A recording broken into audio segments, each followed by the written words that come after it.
Hello and welcome to the RANsquawk US morning briefing for today, 19th of November. So today in Europe we have opened to the downside. That was after overnight in Asia the Nikkei fell 1.3%. That was as a result of the nation's biggest bank, Mitsubishi UFJ, which slid after announcing a massive fundraising. MUFG did fall around 3.7% following its admission that it would raise $11 billion to meet stricter capital rules.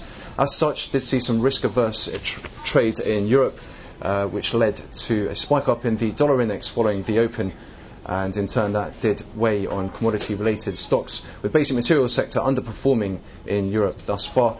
In terms of US economic data, we have seen the release of the weekly claims data, which did come in broadly in line, and as such there was a pretty muted reaction across the major asset classes.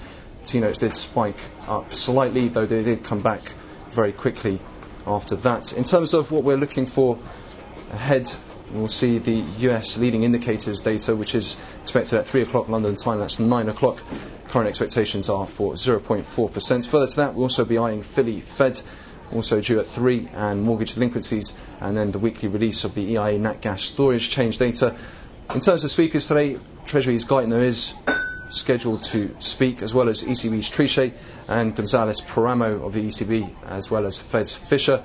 And also, out of the US Treasury, we'll see that 2, 5 and 7-year refunding announcements, and also some aftermarket earnings with the likes of Dell, Intuit and Gap all due to report.